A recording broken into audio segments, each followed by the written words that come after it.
All right, greenhouse 1 is completely planted for the fall. Completely. Everything is full.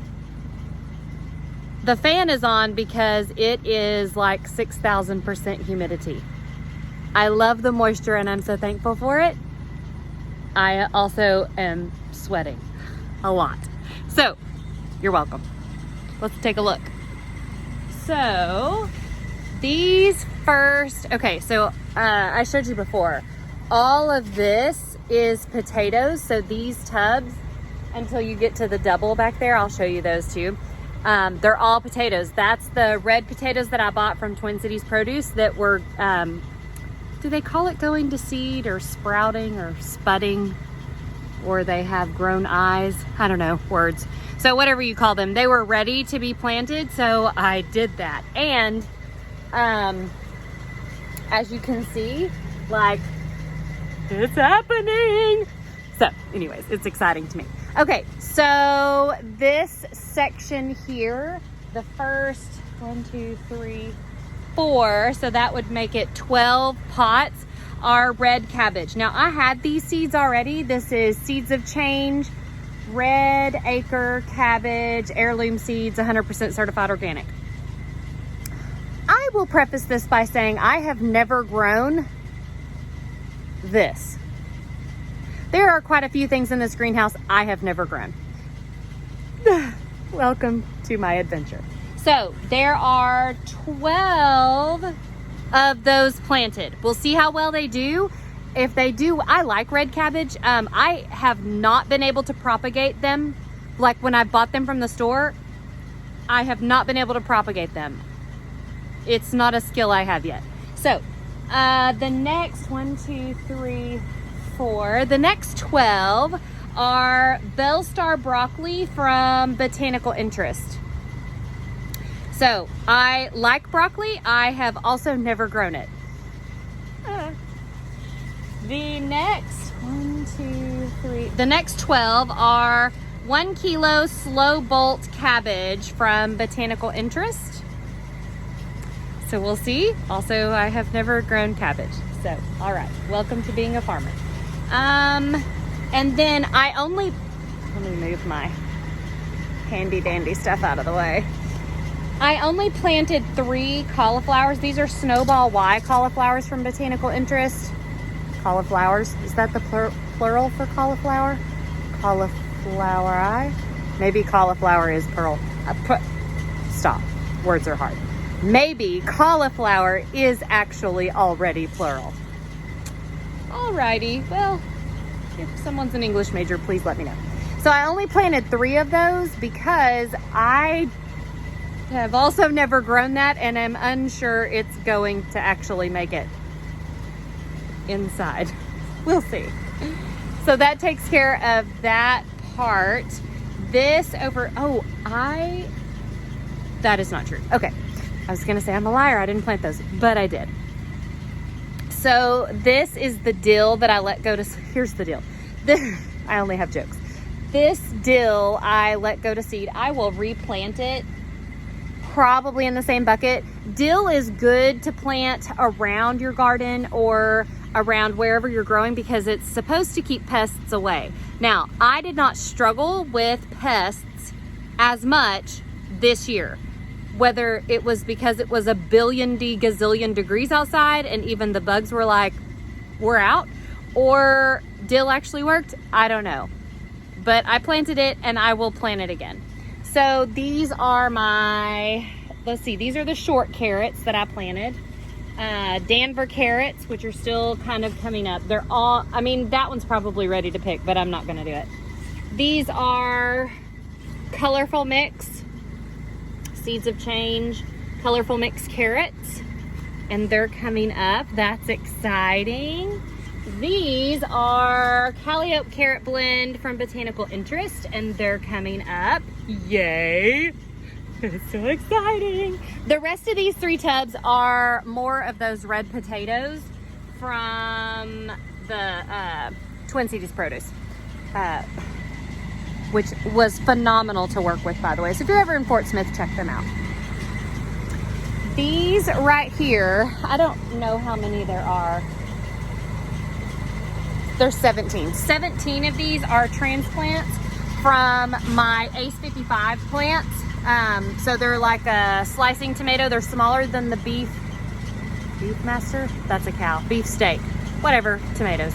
So they are a slicing tomato, so they will get large. But I think the biggest one I had was maybe a pound or close. I didn't weigh it, but it was pretty good size. So I took some cuttings off of the Ace 55s I have growing in number 3 and propagated them in water in the windowsill. Most grew roots, not all of them did. So I threw out the ones that didn't, kept the ones that did, and planted them. So I'm hoping this gives me a head start. I planted some more Ace 55 seeds in number 3, which are sprouting. That's exciting, but I'm hoping these get a head start. So in this middle section here, I will show you the first 15. I did 15 containers, 5 rows of 3. Math is hard, okay? I wish that it loved me as much as I loved it, but it doesn't, so here we are. So these are the onions that I planted in the first 15 pots here. I attempted to grow onion from seed last, I guess it was in March. I have an indoor grow room, and so I started them in there. I started 600 seeds. Do you want to know how many came up? I'm glad you asked. I will tell you, none. I mean, not one single sprout. I don't know why. So I took that dirt that I had everything put in, and I threw it, literally, I just tossed it in a raised bed I have up by the house that I grow whatever I don't want to mess with in, and mix the dirt around, and I will tell you that they're sprouting. Now, there's not 600 of them, but I think there might be 5. I will take them. So yellow onions, botanical interest, yellow granix is what they're called. And then in the next 15 that I have are Cabernet onion bulbs. Well, they're not bulbs, they're seed, but it says bulb on the package, botanical interest. So I planted another 15 of those. I have not grown that kind again. The seeds that I tried to germinate earlier this year were yellow onions. I also I bought 300 bulbs, like actual bulbs, and planted them. 100 yellows and 200 purple onions. They did not do well at all. I have not quite mastered the onion yet, but I will. So this is an attempt. So that is the next 15 there. In the last 9, I don't know what that was on my finger, but okay, all right. So the next 9 are beets. I have never actually eaten beets. Not ever one time. I also have never grown them. So, but I know a lot of people like them. I honestly don't even know how to cook them or what to do with them. I bought them because I thought I'm going to learn these things. And if I don't like them, I will give them away. I will probably pickle them and then give them away because one of my sweet friends likes pickled beets. So I will use her as a guinea pig. So that takes care of those. Now in this section over here, I will show you. So these containers, 6 of these containers here are the red potatoes again, that I had that were ready to go. So I just stuck them in the ground about an inch under and covered them with about an inch of dirt. So in these tubs, I think I got 6 of them in there. The tubs are about 18 inches deep, so it's pretty decent size for potatoes. It works out really well. There are the residuals of my Sweet Baby Bell experiment. I took Sweet Baby Bells from the grocery store and planted 650 of them. And do you want to know how many of those germinated? I will tell you. 650. Yep. All of them. So that was fun. So these 6 that I have here are jade beans from Baker Creek Heirloom Seeds. I've never grown these. I know beans usually grow very quickly and they're easy to manage. These are actually a bush style bean, so they don't require any staking at all. That's why I put them in here in this space. So there are actually 12 plants. So you space them 6 inches apart. So there's 12 of them in these containers, and I have not watered any of these in yet. So I literally just planted them and wanted to shoot this. Behind me are 3 more pepper plants and sweet potatoes and radishes. So I don't know if you can co-plant sweet potatoes and radishes, but they're not acting like they hate each other, so I'm gonna leave them. When I tried to propagate the sweet potatoes in the windowsill, I had 3 of them that came up out of like, I don't know, 12. For whatever reason, that's what worked. So I literally, these are sweet potatoes from Walmart. I cut the ends off of them, like, I don't know, maybe that much, like the pointy part. And I put them in a little bit of dirt with a little bit of water in the windowsill. And then the rest of the sweet potato we cooked and ate. So that worked out well. When it started sprouting, they have like this purple stem that comes up that almost looks like it's gonna flower. When that started happening, I put them in the ground. Now, I had probably, I don't know, a few of them that actually had sprouted and were ready to go. Maybe like 9, I don't know. 2 of them have made it. When I put them in the ground, 2 of them came up. I don't know why. So this is them. My sweet potatoes and my radishes. Now the sweet potatoes will grow down. The radishes, obviously they're a bulb, so they're not gonna grow very deep into the ground, so that's why I went ahead and co-planted them. This is another section of radish, which they're just like, are they ruby red radishes? I don't know, they're the red ones. I have colored ones, colored seeds that I bought of radishes, and then I have these red ones. This is my seed bucket. Okay, well, no clue, they're red. So just know that. So that, oh, my lone strawberry plant. Now listen, there's actually 10 plants in there. Don't do that. Just don't. I'm gonna have to rework that whole tub. There are too many. So apparently what happens when you have strawberries is you can't plant too many close together or they don't produce. Do you wanna know how many strawberries I've gotten? 3. Like, it's a beautiful plant. It's got so many leaves and it looks very healthy. And does it provide anything for me other than aesthetics? No. We will not be providing fruit for you this year. Thank you, but no. So I will rework that. I tried to do a tower system. I am gonna do another tower probably and split them up. Maybe give them a little more room to spread out. We'll see. I don't know. I mean, I just bought like 9 or 10 pints of strawberries at the grocery store to make strawberry jelly. It's my favorite. So I was hoping to have that from here, but obviously, you know, things don't always go as planned. So that's one thing I want to encourage you with. When you plant a garden, if you're new or if you're not new, if you're not new, you already know. But if you're new, you're gonna have loss. It's gonna happen. You're gonna plant things and they are not gonna grow. You are going to plant things you don't think are gonna grow and they're gonna explode.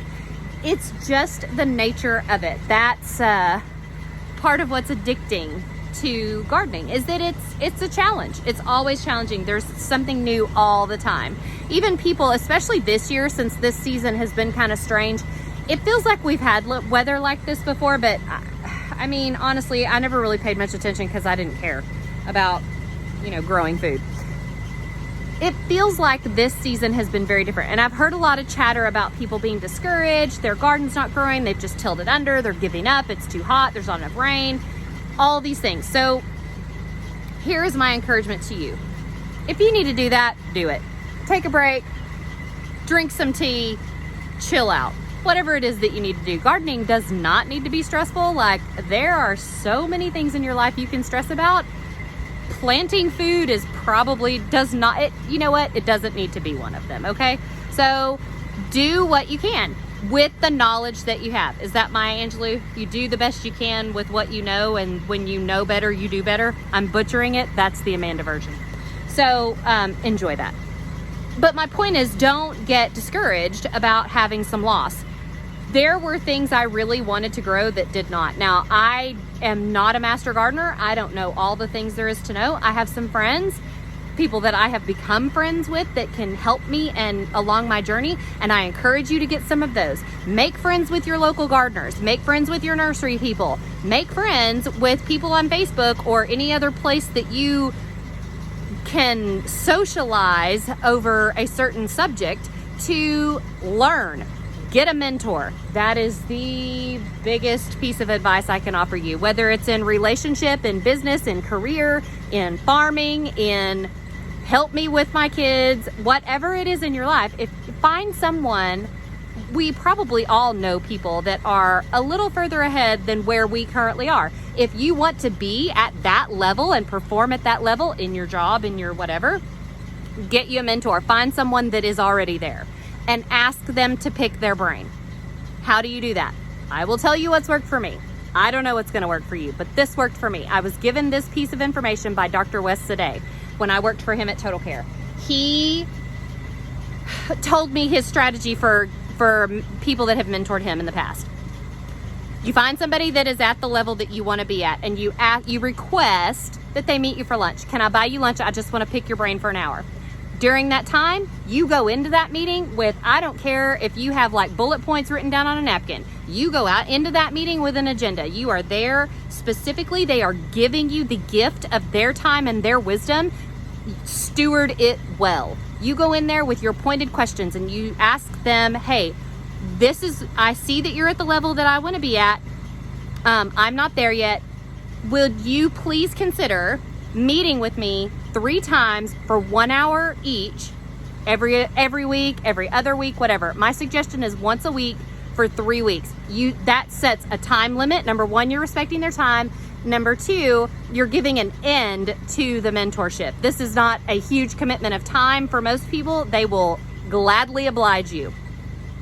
I pay for lunch, or I attempted to. They would not let me. I've had several mentors. And the wisdom that I gained from listening to them and just kind of taking a step back and having them relate to where I am currently and what got them to the level that I want to be at is priceless. It's priceless. It would have been worth the $50 lunch or whatever dollars, but they didn't allow me to pay. But I offered because I am willing to pay for knowledge. It cost you time and energy to get to where you are. I want to honor you and your service to me by doing that. So at every meeting, you pay attention, go in with your bullet points, go in with your agenda, and you ask very pointed questions. You are there for 1 hour. You better make that hour count. We're not here to talk about your family, though I wish them well and all of those things. This is 1 hour. Pointed questions. All the things you need to know. The next meeting, you followed up with more things and more things and more things. And then you have someone that you can go back to in 6 months and say, hey, I have this quick question. And then get that perspective. It has been such a huge blessing in my life. So that is greenhouse number 1 and a life lesson. It's free. You're welcome. It's a bonus. I hope that blesses your heart. And if it doesn't, I hope you find something that does. I'll see you soon.